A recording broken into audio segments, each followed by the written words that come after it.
नमस्कार। ज्योतिष शास्त्र में श्रद्धा और विश्वास रखने वाले सभी जातकों का पारलौकिक जगत चैनल में बहुत बहुत स्वागत है। जैसा कि मैं आपको गज केसरी राजयोग के वीडियो के माध्यम से हर माह में बनने वाले शुभ योगों, शुभ मुहूर्त की जानकारी देता रहता हूं, इसी क्रम में आज के वीडियो में हम बात करेंगे कन्या राशि के जातकों की कुंडली में जनवरी 2023 में अलग अलग डेट्स पर बनने वाले गज केसरी राजयोग के बारे में। सबसे पहले आप सभी को नव वर्ष 2023 की बहुत बहुत शुभकामनाएं। इस वीडियो के माध्यम से मैं आपको ये भी बताऊंगा कि ये राजयोग आपकी कुंडली में किन किन डेट्स पर किन किन भाव में बन रहा है, ताकि आप उसी के अनुसार अपनी प्लानिंग कर सकें। सबसे पहले आप ये समझें कि गज केसरी राजयोग बनता कैसे है। कुंडली में देवगुरु और चंद्रमा की युति या दृष्टि संबंध से ये राजयोग बनता है, और इसके अलावा चंद्रमा पर बुध और शुक्र की दृष्टि पड़ने से भी ये राजयोग बनता है। ये राजयोग इतना श्रेष्ठ राजयोग होता है कि अगर किसी जातक की कुंडली में बन जाए तो उसे धन संपदा, संतान सुख, स्त्री सुख, माता पिता भाई बहनों का सुख, मान सम्मान, यश कीर्ति, ये सब जीवन भर मिलता रहता है। जहाँ तक गोचर की बात है तो ये राजयोग हर व्यक्ति की गोचर कुंडली में हर महीने कुछ विशेष तिथियों पर बनता है, लेकिन आपको इसकी जानकारी नहीं हो पाती और इसलिए आप इसका लाभ नहीं ले पाते। वीडियो के थंबनेल में डबल गज केसरी राजयोग इसलिए लिखा है क्योंकि आपकी कुंडली में जनवरी में ये राजयोग देवगुरु बृहस्पति के द्वारा भी और बुध के द्वारा भी बनाया जाएगा। ये राजयोग इतना श्रेष्ठ होता है कि इस राजयोग के दौरान किसी भी शुभ कार्य की शुरुआत की जाए, जैसे आपको कोई प्रॉपर्टी खरीदनी हो, शेयर या गोल्ड में निवेश करना हो, मकान बनवाना हो, वाहन खरीदना हो, किसी जॉब के लिए अप्लाई करना हो, किसी सरकारी योजना से लाभ के लिए आवेदन करना हो, शादी ब्याह के रिश्ते तय करने हो, विदेश जाना हो, नए व्यापार व्यवसाय की शुरुआत करनी हो, यात्रा देशाटन पर जाना हो, कोई धार्मिक या मांगलिक आयोजन करना हो, या इस तरह का कोई भी अन्य शुभ कार्य अगर आप इस राजयोग के दौरान उस कार्य की शुरुआत करते हैं तो उसमें सफलता और लाभ के प्रबल योग बनते हैं। इसी उद्देश्य से ये वीडियो अपलोड कर रहा हूँ ताकि आपको शुभ समय की, शुभ मुहूर्त की जानकारी हो और आप शुभ समय पर अपने कार्यों की शुरुआत करें और उसका पूरा लाभ उठाएं। ये विश्लेषण आपकी चंद्र राशि के आधार पर किया जा रहा है और वीडियो के अंत में मैं आपको ग्रहों के उपाय भी बताऊंगा। दूसरी बात, मैंने अपना व्हाट्सएप नंबर शेयर कर दिया है, डिस्क्रिप्शन बॉक्स में आपको मिल जाएगा। इस नंबर के अलावा कमेंट बॉक्स में दिए गए किसी भी नंबर पर भूल करके भी कांटेक्ट मत कीजिएगा, क्योंकि आपके साथ कोई अनजान व्यक्ति बहुत बड़ा फ्रॉड कर सकता है। चलिए वीडियो शुरू करते हैं। तो ये कन्या राशि के जातकों की कुंडली। सबसे पहले ग्रह स्थितियों को समझते हैं। आपकी राशि के स्वामी युवराज बुध हैं, जो कि कुंडली के चतुर्थ भाव में सूर्य के साथ बुधादित्य राजयोग बना रहे हैं। हालांकि सूर्य 14 जनवरी को पंचम भाव में आ जाएंगे, बुध पूरे माह चतुर्थ भाव में ही गोचर करेंगे। शनि 17 जनवरी को छठे भाव में आ जाएंगे और शुक्र 22 जनवरी को छठे भाव में आ जाएंगे। देवगुरु कुंडली के सप्तम भाव में गोचर कर रहे हैं। ये तो है ग्रह स्थितियाँ। जनवरी माह में कन्या राशि के जातकों के लिए जो सबसे महत्वपूर्ण राशि परिवर्तन होगा वो है शनि को।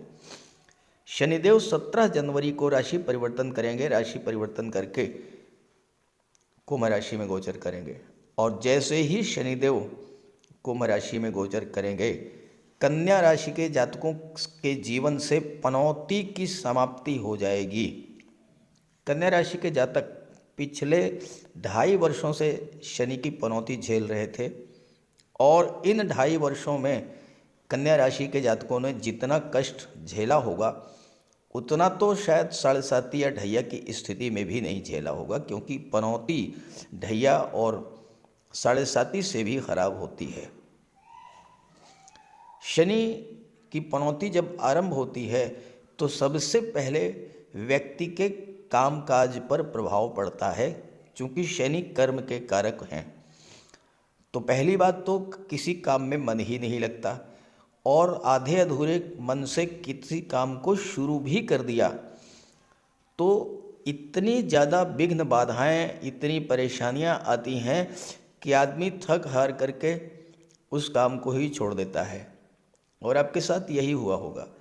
बार बार आपने व्यापार व्यवसाय में बदलाव किया होगा, नौकरी में परिवर्तन किया होगा, सब कुछ करके आप हार गए होंगे, लेकिन कोई सकारात्मक परिणाम आपको देखने में नहीं आया होगा।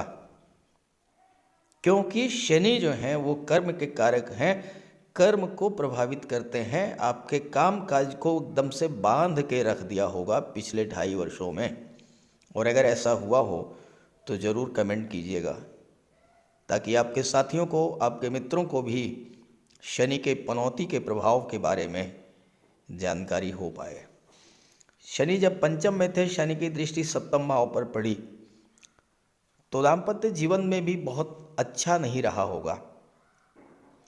शनि झगड़ा नहीं कराते हैं, लेकिन शनि इतनी दूरी बना देते हैं कि 2 व्यक्ति एक छत के नीचे रह कर के भी अलग से रहते हैं।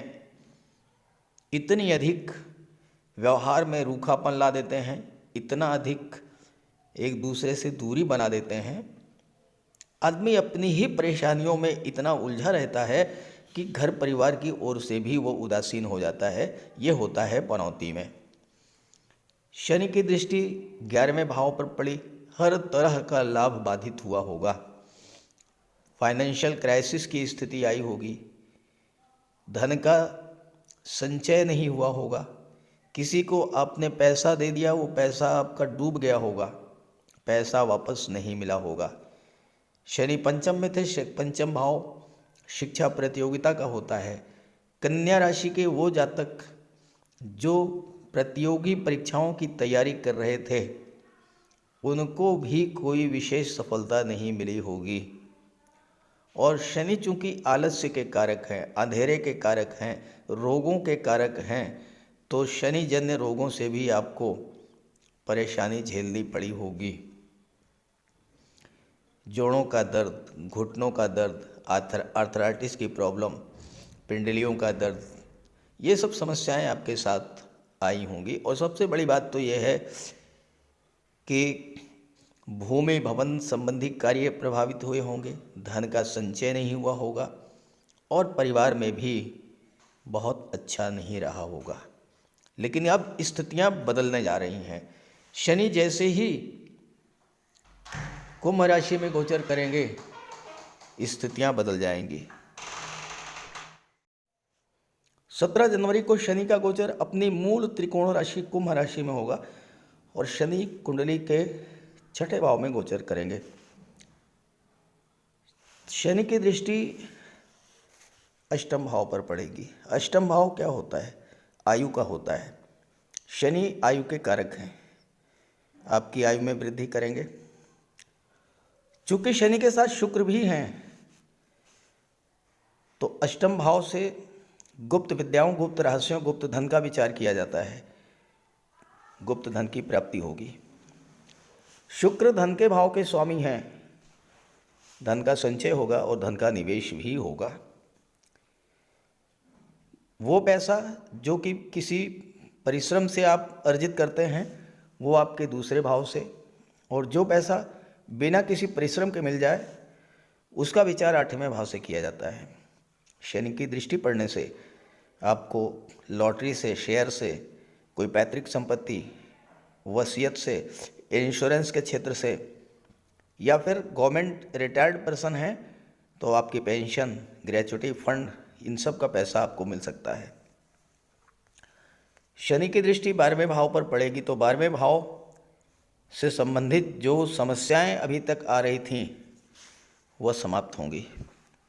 12वां भाव अस्पताल का होता है, कोर्ट कचहरी का होता है। अस्पताल के चक्कर से भी मुक्ति मिलेगी और कोर्ट कचहरी के जो परेशानियां थीं वो भी समाप्त होंगी। और शनि की दृष्टि पराक्रम भाव पर पड़ेगी तो पराक्रम पुरुषार्थ में भी वृद्धि करेंगे। कार्यों की गति बढ़ेगी, आपके रुके हुए काम पूरे होने होंगे। जो काम आप शुरू करना चाहते थे, बहुत दिनों से नहीं कर पा रहे थे, वो कार्य अब आप कर पाएंगे, क्योंकि शुक्र के गोचर है शनि के साथ और शुक्र भाग्य भाव के और धन भाव के स्वामी हैं।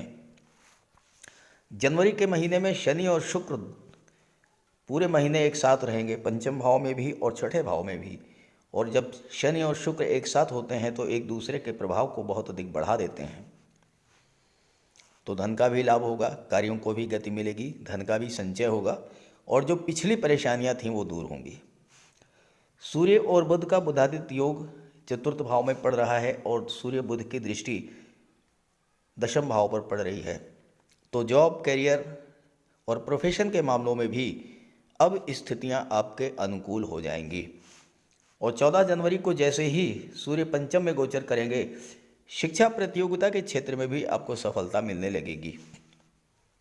क्योंकि शनि अपनी ही राशि में गोचर कर रहे हैं और आपकी कुंडली में विपरीत राजयोग भी बना रहे हैं और छठे भाव के स्वामी हैं, जहां से नौकरी का विचार किया जाता है। तो अब आपको गवर्नमेंट जॉब की तरफ भी सफलता मिलने का योग बनेगा। ये तो हैं स्थितियाँ। देवगुरु सप्तम में बैठे हैं, आपके विवाह के योग बनेंगे, दाम्पत्य सुखों में वृद्धि होगी, पार्टनरशिप में व्यापार व्यवसाय आपका अच्छा रहेगा। गुरु की दृष्टि लाभ के भाव पर, तो हर तरह का लाभ मिलेगा। और गुरु की दृष्टि पराक्रम भाव पर, तो आपकी ज्ञान बुद्धि विवेक को जागृत करेंगे, छोटी मोटी यात्राएं आप करेंगे और उसका आपको लाभ मिलेगा। तो ये तो है जनवरी 2023 की एक समरी। अब बात कर लेते हैं उन डेट्स के बारे में जिनमें आपकी कुंडली में गज केसरी राजयोग बनेगा और किन किन भाव में किस समय से किस समय तक और उसका क्या प्रभाव रहेगा। पहली डेट है 5 जनवरी, यानी कल प्रातः 8:06 पर गज केसरी राजयोग की शुरुआत हो जाएगी। और ये जो गज केसरी राजयोग है, ये राजयोग गुरु के द्वारा नहीं बल्कि बुध के द्वारा बनाया जाएगा। चंद्रमा का गोचर मिथुन राशि में होगा और चंद्रमा कुंडली के दशम भाव में गोचर करेंगे। बुध की दृष्टि चंद्रमा पर पड़ेगी। कार्यक्षेत्र से संबंधित कोई भी नई शुरुआत आप करना चाहते हैं तो 5 और 6 जनवरी में कर सकते हैं। खास करके बुध से संबंधित जैसे कि banking sector, finance sector, education sector, IT sector, computer communication या मैनेजमेंट का क्षेत्र, या सूर्य से संबंधित शासन प्रशासन, न्यायिक सेवा, विदेश सेवा संबंधी कार्य, इन कार्यों में आपको सफलता भी मिलेगी और लाभ भी मिलेगा। क्योंकि चंद्रमा दशम में है, दशम में गज केसरी राजयोग बन रहा है। चंद्रमा आपका मन है और चंद्रमा अत्यंत शीतल और सौम्य ग्रह हैं, तो आपका मन भी शांत रहेगा, स्वभाव में मृदुता आएगी और इसका प्रभाव ये होगा कि कार्य क्षेत्र पर अगर किसी तरह का कोई टकराव था वह समाप्त होगा। बॉस और सहयोगियों से आपके संबंध अच्छे होंगे और कार्य क्षेत्र को एक नई दिशा मिलेगी। कोई भी नया कार्य, व्यापार, व्यवसाय आप शुरू करना चाहते हैं तो 5 और 6 जनवरी में आप शुरू कीजिए, लाभ और सफलता प्राप्त होगी। 7 जनवरी को रात्रि 8:24, 8:24 PM, इसका मतलब 9, 8 और 9 जनवरी दोनों ही दिन गज केसरी राजयोग आपकी कुंडली में प्रभावी रहेगा। चंद्रमा का गोचर लाभ के भाव में होगा, देवगुरु की दृष्टि चंद्रमा पर पड़ेगी और यहाँ पर गज केसरी राजयोग बनेगा। चंद्रमा कर्क राशि में गोचर कर रहे हैं। कर्क राशि चंद्रमा की अपनी राशि है और देवगुरु की उच्च की राशि है। तो देवगुरु की उच्च की राशि में गज केसरी राजयोग बनना आपके लिए आपकी इच्छाओं, आपके सपनों को पूरा करने की शुरुआत का संकेत देता है। 11वां भाव आपकी इच्छाओं का, आपके सपनों का, आपके लाभ का होता है और यहाँ राजयोग बन रहा है। तो आप अपने किसी पुराने सपने को पूरा करने की शुरुआत कर सकते हैं। जैसे आप मकान बनवाना शुरू कर सकते हैं, कोई प्रॉपर्टी खरीदनी थी उसका सौदा कर सकते हैं, बच्चों का विवाह उसके लिए आप प्रयास शुरू कर सकते हैं, या फिर संतान की शिक्षा, प्रतियोगिता, रोजगार को लेकर आप कुछ करना चाहते थे, वो आप इस राजयोग के बनने पर कर सकते हैं। 7 जनवरी के बाद जो अगली डेट है वह है 12 जनवरी और 12 जनवरी को रात्रि 9 बजे से गज केसरी राजयोग बनेगा आपकी कुंडली में। चंद्रमा कन्या राशि में गोचर करेंगे, आपके लग्न भाव में गोचर करेंगे। देवगुरु की दृष्टि चंद्रमा पर पड़ेगी। गज केसरी राजयोग आपके लग्न भाव में बना। लग्न भाव क्या होता है? आप स्वयं हैं, आपका व्यक्तित्व है, आपका व्यवहार है, आपकी वाणी है, आपका स्वास्थ्य है। तो स्वास्थ्य में भी सुधार आएगा। स्वास्थ्य संबंधी कोई समस्या थी वो समाप्त होगी। आपके अंदर इतना ज्ञान बुद्धि विवेक जागृत होगा कि आप दूसरों की समस्याएं सुनकर के उसका समाधान देने में सक्षम होंगे। और इस तरह से आप वकालत के क्षेत्र में काउंसलर के रूप में, फाइनेंशियल एडवाइज़र के रूप में, लीगल एडवाइज़र के रूप में, या फिर धर्मगुरु, पुरोहित, ज्योतिषी के रूप में सफलता अर्जित कर सकते हैं।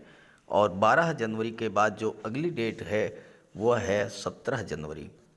और 17 जनवरी को बाद दोपहर 1 बजे 1 PM चंद्रमा का गोचर कुंडली के तीसरे भाव में वृश्चिक राशि में होगा।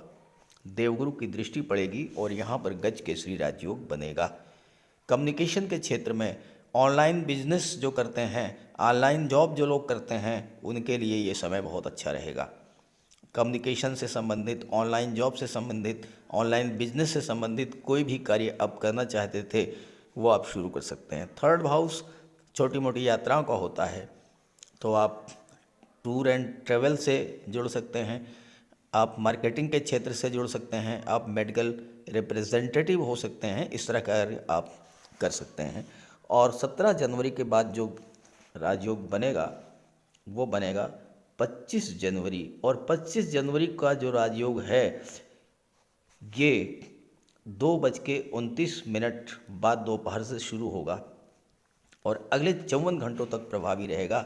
और ये राजयोग आपकी कुंडली के सप्तम भाव में बन रहा है, जो कि आपके दाम्पत्य सुखों के लिए, विवाह के लिए, लव रिलेशंस के लिए, पार्टनरशिप में, व्यापार व्यवसाय के लिए बहुत ही अच्छा रहेगा। अपने लव रिलेशंस को आप मैरिज में कन्वर्ट करना चाहते हैं तो कर सकते हैं। चूँकि चंद्रमा हमारा मन है, देवगुरु है ज्ञान।